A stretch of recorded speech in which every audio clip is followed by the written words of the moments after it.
Bonjour à tous, je vous propose un exercice sur une étude de fonction pour la première spécialité maths, et donc voir un petit peu le calcul de la fonction dérivée et un tableau de variation. Voilà, exercice assez classique et important à bien savoir maîtriser. Donc on va voir l'énoncé tout de suite. Je vous laisse en prendre connaissance. Si vous voulez le faire, eh bien vous mettez la vidéo sur pause et puis vous relancez ensuite la vidéo pour pouvoir assister à la correction.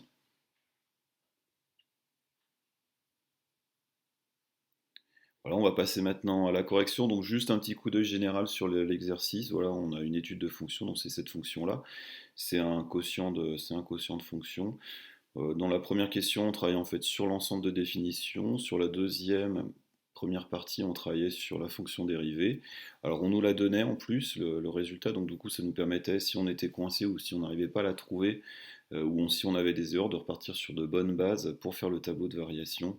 Et ensuite la question 3 qui était très facile parce qu'en fait elle dépendait vraiment du tableau de variation que vous aviez trouvé. Donc on va partir sur notre première question. Donc voilà notre fonction à étudier. Donc comme je l'ai dit, c'est un quotient de fonction polynôme du second degré. Et on va déjà devoir définir le fait qu'elle soit bien définie sur R, c'est-à-dire qu'on peut la calculer pour tous les x qui appartiennent à R, donc tous les nombres que vous connaissez pour l'instant. Et vu que c'est un quotient de fonction, et ben en fait, elle va être définie pour tous les x qui n'annulent pas le dénominateur. Donc c'est-à-dire qu'on va les regarder, là, ce dénominateur de 3x² plus 2x plus 1, et on va voir s'il existe des x qui annulent cette expression-là. Et du coup, ça revient tout simplement à chercher les racines du polynôme 3x carré plus 2x plus 1. Donc pour chercher les racines, là où vous devez être au point, on va calculer le discriminant delta qui est égal à b carré moins 4ac. On fait ce petit calcul là, ça nous fait 4 moins 12. On trouve que ça fait moins 8. C'est inférieur à 0, donc vous savez que du coup ça veut dire que notre polynôme n'admet pas de racine sur R. Ça veut dire que ce 3x carré plus 2x plus 1 ne s'annule jamais. Donc du coup ça veut dire que notre fonction est définie sur R tout simplement. On va pouvoir la calculer pour n'importe quel nombre qui existe. Là, on a répondu du coup à la première question. Maintenant, on va passer au calcul de la dérivée. Donc la dérivée en elle-même, c'est un calcul qui est assez classique. On va appliquer la formule du cours. Mais vu qu'on commence à avoir des polynômes qui ont un certain degré, un degré 2, on va se ramener avec des exercices, des calculs qui vont être assez conséquents. Donc du coup, on va se retrousser les manches et on va se mettre au calcul. Donc, vu que c'est une fonction quotient pour appliquer notre formule, on a besoin de définir un u de x qui est le numérateur et un v de x qui est le dénominateur. Prenez bien le temps de bien fixer votre u de x et votre v de x clairement. Donc là, u de x est égal à 2x carré moins 2x moins 2, v de x est égal à 3x carré plus 2x plus 1. Ensuite, on va les dériver parce qu'on a besoin dans la formule de u' et de v'. Donc du coup ça va nous donner u' de x qui est égal à 4x moins 2 et v' de x qui est égal à 6x plus 2. Voilà, ça c'est de la dérivée classique. Si vous avez du mal à calculer ça, je vous renvoie à ma vidéo sur les calculs de dérivée pour les fonctions simples, les fonctions basiques. Du coup maintenant je vais pouvoir appliquer ma formule, donc la dérivée de u sur v. C'est égal à u'v moins uv' sur v carré. Donc bien attention ici, c'est au moins, et c'est à l'ordre dans lequel il s'est écrit, c'est bien u'v moins uv'. Et on va rentrer dans le vif du sujet, et on va appliquer tout simplement cette formule, donc f' de x va être égal à u', c'est-à-dire 4x moins 2, fois v de x, 3x carré plus 2x plus 1, moins uv', donc u de x, 2x carré moins 2x moins 2, facteur de v' qui est égal à 6x plus 2. Pour le dénominateur, c'est v carré, c'est-à-dire 3x carré plus 2x plus 1, le tout au carré. Pour l'instant, ça va, notre calcul n'a pas été trop compliqué, mais on va rentrer, on va devoir développer un petit peu tout ça, et c'est là que nos calculs vont être un petit peu longs. Techniquement, facile, c'est juste de la distributivité, de la réduction, rien de bien compliqué, mais assez long. Et du coup, si on a des calculs qui sont assez longs, il faut être vraiment vigilant à ne pas oublier un nombre, à ne pas inverser un signe. Donc voilà, soyez bien concentrés et vigilants là-dessus. Du coup, bah, ce qu'on va faire, c'est que, comme je vous l'avais dit là dans une vidéo d'avant, le dénominateur qui est au carré, on n'y touche pas. On ne va pas le développer, c'est parfait. Il est au carré, ça veut dire qu'il est tout le temps positif. Et vu que nous, on s'intéresse au signe de f', eh bien quelque chose qui est tout le temps positif, bah, c'est plutôt intéressant. Donc nous, on s'intéressera du coup juste au signe du numérateur. Et bah, là, pour l'instant, on ne peut pas dire grand-chose. Donc on va développer un petit peu tout ça et réduire et voir bah, sur quel type d'expression on tombe et si on sait traiter le signe de cette chose. Allons-y. On passe au développement. Donc là, j'ai recopié, fait un petit peu de place sur le tableau et puis recopier mon énoncé. Et puis on va passer maintenant au développement. On ne développe pas le dénominateur et on commence. Je distribue le 4x à tous les termes qui sont là. Ensuite, je vais passer à développer moins 2 à tous les termes qui sont là. Et puis on passera au terme suivant. Donc ça me donne ce calcul-là. Ensuite, je distribue le moins 2 à 3x carré, puis à plus 2x, puis à plus 1. Ensuite, attention, moins est derrière un développement. On pense bien à le réécrire et à ouvrir une parenthèse dans laquelle je vais mettre tout le développement. C'est vraiment très important parce que ce moins-là va faire qu'il va falloir changer tous les signes à l'intérieur de notre parenthèse là. Donc on pense, je mets un moins, j'ouvre une parenthèse et j'effectue ensuite mon développement. Maintenant, du coup, je vais développer, distribuer 2x au carré à 6x et à plus 2, moins 2x à 6x et à plus 2, et moins 2 à 6x et à plus 2. Ce qui me donne ce calcul-là, puis pour moins 2x, ce calcul-là, puis pour moins 2, ce calcul-là. On referme notre parenthèse, et puis voilà. Phase suivante, ce qu'on va faire, c'est que on va tout simplement faire tous les petits fois là pour réduire un petit peu tout ça, et voilà, ça nous fera gagner un petit peu de place. Donc là, bah, je regarde mon premier terme, 3x fois 3x au carré, ça me fait du 4 fois 3, 12. X fois x au carré, ça me fait du x cube. Plus 4 fois 2, 8. X fois x, x au carré. Plus 4x fois 1, là ça fait 4x. Moins 2 fois 3x au carré, ça me fait moins 6x au carré. Moins 2x fois 2, moins 2 fois 2x, pardon, ça fait moins 4x. Et moins 2 fois 1, ça fait moins 2. Maintenant, je vais faire exactement pareil avec cette parenthèse-là. Pour l'instant, je ne touche pas à la parenthèse, hein. Je la recopie le moins, j'ouvre une parenthèse et j'effectue ensuite mes petites simplifications. Donc, même calcul que précédemment, hein, j'ai fait ça. Donc, 2x au carré fois 6x, ça me fait du 12x cube. 2x fois 2x carré fois 2, 4x au carré. Moins 2x fois 6x, ça me fait du moins 12x carré. Moins 2x fois 2, moins 4x. Moins 2 fois 6x, moins 12x. Moins 2 fois 2, moins 4.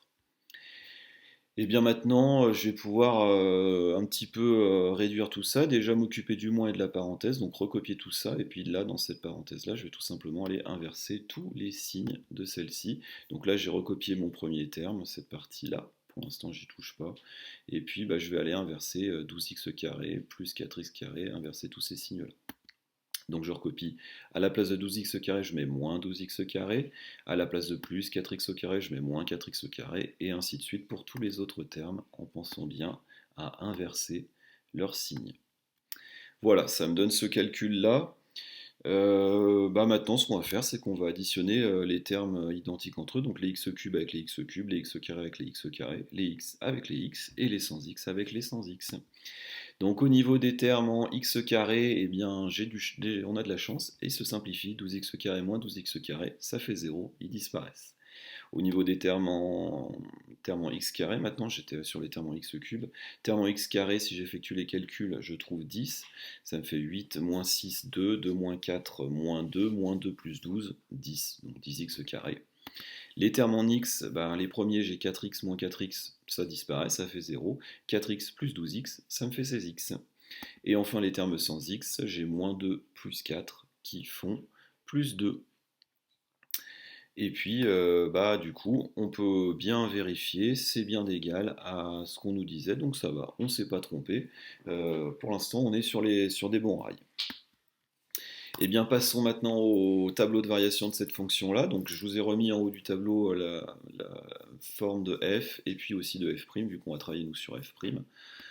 Donc comme je vous l'ai dit, le dénominateur est un carré, on n'y a surtout pas touché, ça veut dire qu'il est positif. Donc du coup, ça veut dire que f', le signe de f', c'est le même que le signe de mon numérateur, c'est-à-dire 10x carré plus 16x plus 2.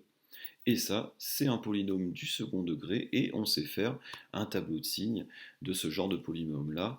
Il suffit tout simplement de calculer le discriminant, de trouver éventuellement les racines, et puis ensuite, suivant le nombre de racines, eh ben, on appliquera les formules qu'on connaît. Donc, eh bien, calculons le signe, étudions un petit peu ce signe-là. Donc, on va calculer déjà delta. Donc b carré moins 4ac, ça me fait du coup 176. Et maintenant, je vais pouvoir appliquer un petit peu mes formules. C'est supérieur à 0. Vous devez savoir que quand le discriminant est positif strictement, il y a deux racines réelles. Je vous ai mis un petit rappel du cours ici si vous en souvenez plus. La forme de ces racines-là, quand on a un polynôme de la forme ax carré plus bx plus c, eh bien il admet ces deux racines réelles ici. Donc on va appliquer tout simplement ces formules-là. Donc pour x1, c'est moins b plus racine de delta sur 2a, ce qui me donne ce calcul-là. Et si je le simplifie un petit peu, alors je ne suis pas rentré dans les détails ici de la simplification, mais si on simplifie un petit peu, on obtient ça. Et ça nous donne une valeur approchée de moins 0,14. Dans le tableau de variation, moi j'ai choisi de garder la valeur exacte. Et pour x2, je fais exactement le même calcul, mais en mettant cette fois-ci un moins devant le discriminant. Et puis j'effectue le même genre de calcul et on trouve qu'une valeur approchée pour x2 de moins 1,41. Voilà, bien attention, c'est le moins du moins b, à ne pas l'oublier. Des fois, de temps en temps, vous avez tendance à l'oublier. Donc maintenant, on va positionner un petit peu tout ça dans notre tableau de variation. Donc j'ai remis, avant de mettre le tableau de variation, les deux racines qu'on avait trouvées, et puis j'ai mis leur forme exacte, leur valeur exacte, parce que comme je vous ai dit, c'est ce que j'ai choisi de proposer de mettre dans le tableau de variation. Notre tableau de variation, il ressemble à ça.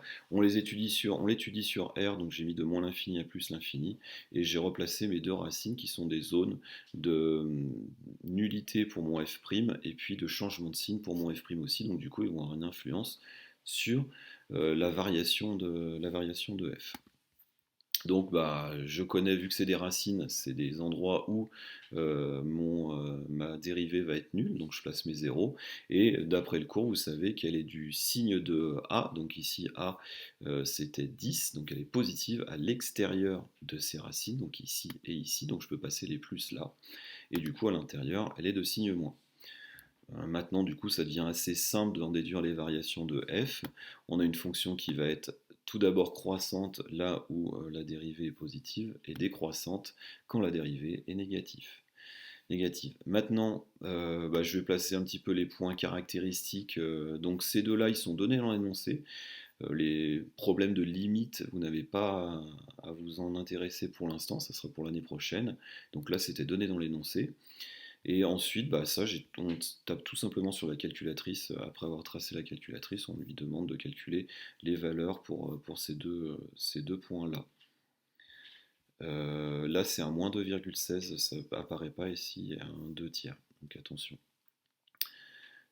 Ensuite, on va répondre à la dernière question. La dernière question, elle nous disait en déduire que la fonction f admet un minorant, le nombre moins 2,5, et un majorant, 1,5. Alors un minorant, on fait dire tout simplement que c'est un nombre qui va être en dessous tout le temps de la fonction f. Elle minore, elle permet de minimiser, on va dire, la fonction f. Donc tout le temps, nos valeurs de f doivent être supérieures à ce minorant et inférieures au majorant. Donc ça revient à dire montrer que la fonction f est tout le temps comprise entre moins 2,5 et 1,5. Et bien si on regarde ma fonction f, effectivement, le minimum de ma fonction f c'est moins 2,16. Donc moins 2,16 est plus grand que moins 2,5. Et elle est tout le temps inférieure à 1,16, donc elle est tout le temps bien inférieure à 1,5. Donc du coup, 2,5 est bien un minorant de f et 1,5 est bien un majorant de f. Ça sera tout pour cet exercice-là qui est assez complet, tant au niveau calculatoire qu'au niveau... on a revu les racines des polynômes, on a vu comment dériver une fonction quotient, et puis travailler un petit peu sur ce tableau de variation-là. Voilà. Je vous souhaite une bonne fin de journée. Au revoir.